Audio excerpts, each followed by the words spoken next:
So why am I changing inventory from the original Vise-Grip brand locking plier from Irwin to the Milwaukee? Let's break it down. The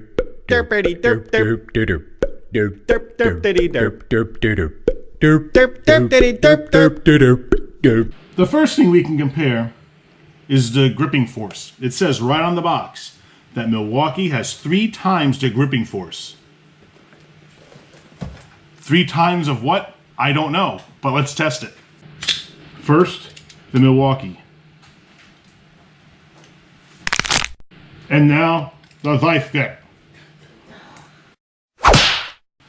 The nice thing about the torque lock feature is that it has that hole in it and you can insert a screwdriver in there to really crank it down. The design of these is very similar. So much so it's almost not even worth mentioning the small differences that do exist.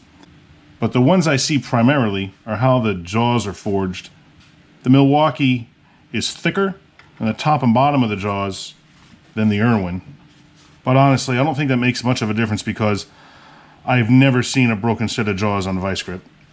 And the other thing I noticed is if you open them up and look at this follower here, it's thicker in the Milwaukee. Again, I've never seen a broken one of these either, so I don't know how much of a difference that's going to make. The things I do see that break are the springs. Let's open them up.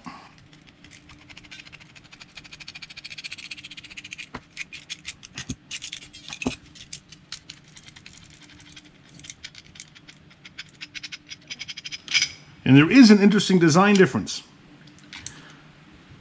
There's a cutout here, which makes it easier to remove the follower from the handle on the Milwaukee one. Irwin does not put a cutout like that on theirs.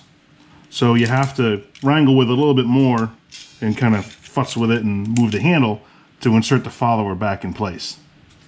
Not a huge deal, but it is a difference. So just pointing it out. All right.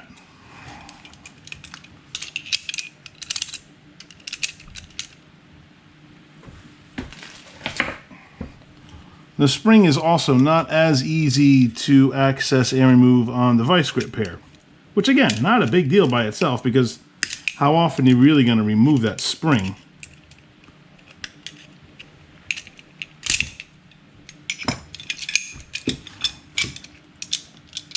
But on the Milwaukee one, if you just angle the handle right, it pops right off.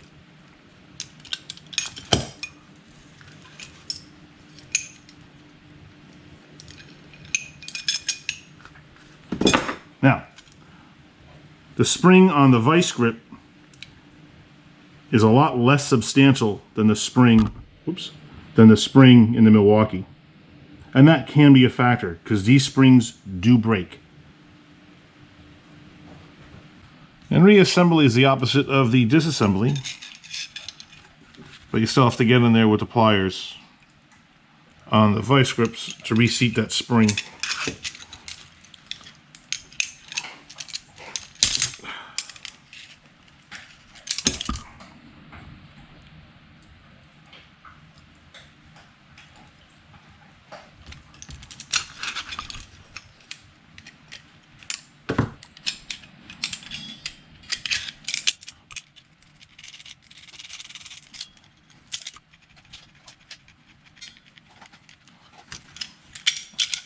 And reassembly on the Milwaukee,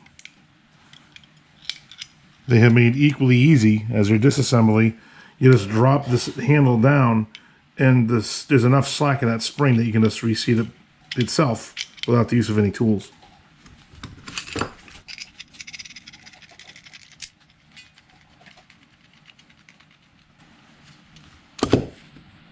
The Milwaukee locking pliers are all the same sizes and configurations as the Irwin ones.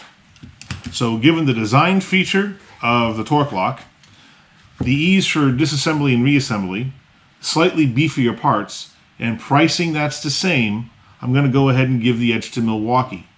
In addition, Milwaukee just changed the warranty process, which makes it even easier to take care of broken tools. Now, normally, if you give me a broken tool, I can just hand you a new one as long as I have it in my inventory. If I don't have it in inventory, I order it from my distributor, and I'll get it to you within a week. But Milwaukee just has a new process now for their hand tools only. Give me a broken hand tool. I can take a picture of it, send the picture to Milwaukee, and they'll ship a replacement to the address that I provide them so they can send it directly to you. So it cuts down on fulfillment time if I don't have one in stock or it's between the times that I would normally see you.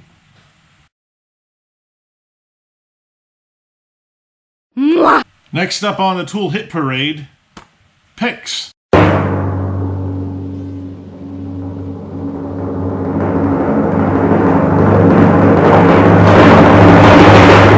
Everyone needs picks. You need picks. We all need picks. Why would you want the Milwaukee picks over, say, the Snap-on brand picks? Well, because Snap-on, for a similar set of 4 mini picks, charges $51 if you buy it on their website.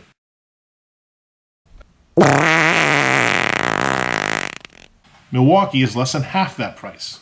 Like the Snap-ons, the Milwaukees also have a lifetime warranty. They have comfort grip handles, knurling on the shaft for finer control, and they come with a little plastic storage tray. And one additional design feature is they have an all-metal core. The shaft goes far into the handle so it doesn't pull out like cheaper brands do.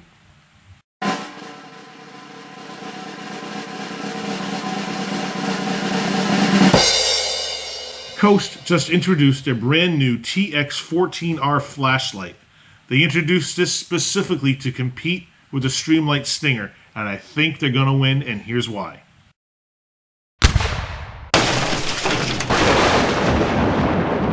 First is warranty. Both Streamlight and Coast carry lifetime warranties on their products.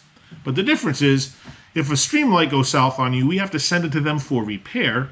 They'll fix it up and send it back. But with Coast, I can just give you a new one and reduce the amount of time it takes to get the product back in your hands.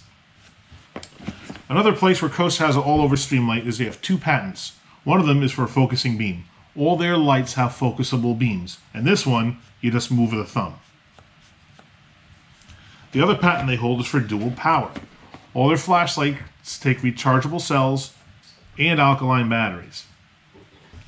And this model comes with 2 rechargeable cells that recharge using a mini USB cord, and they also have a power bank so you can charge your phone. Unlike the Streamlights, where you need a proprietary charger. Another place where Coast has it all over Streamlight is runtime. This guy runs for 4 hours and 15 minutes, whereas Streamlight is rated for an hour and a half. The light output on the Coast is also superior to the Streamlight. Out of the box, this guy's rated at 900 lumens. You can't get a 900 lumen Streamlight. You get either a 650 or an 800 if you buy their HL or high lumen output light. And cost? Coast has it all over Streamlight again, about $40 less. Part of any retail business is managing your inventory. And we're getting shipments from our tool show purchase that come in cases and on pallets. And Zach and Kathy took care of the pallet and a number of cases worth of stuff, entered it all into inventory and stored it in our garage.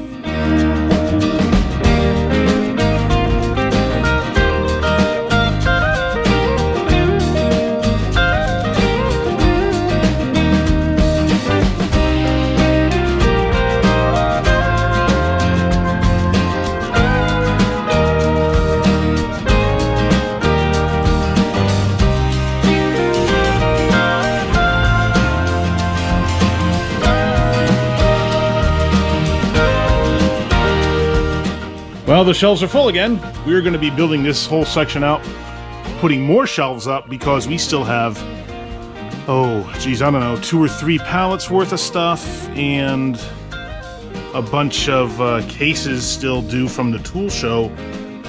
A lot of stuff coming in from Sunex still. We have tool carts on the way.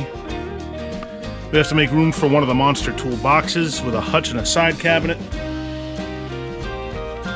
We still have a bunch of Coast lighting and still some gear wrench due to come in. So a lot of stuff has yet to arrive. Oh, and a bunch of Power Probe diagnostic tools too. We ordered a few cases worth of that stuff. So we're still growing the inventory out here, and we're still expanding the storage space. All right, let's find a home for all of this on the truck.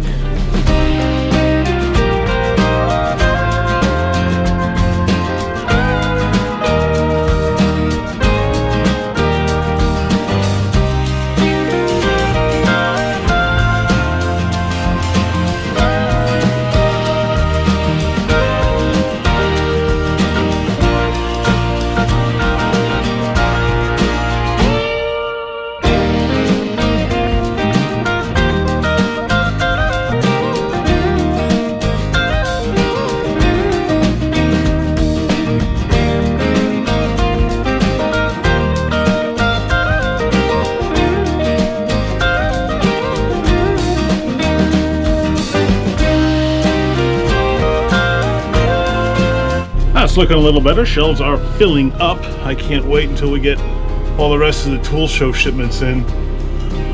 We're still due a new knife display, some CRKT, which will be replacing this old broken display. So nice new display with a full inventory of knives in there.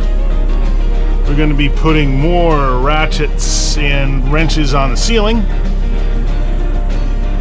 Bunch of pliers sets are still coming in. Those are going to go up on the ceiling as well. I'm liking the way the Milwaukee shelf is filling up. That looks pretty good so far. Have to do a little bit of merchandising and straightening up and neaten up this section over here. But things are looking pretty good.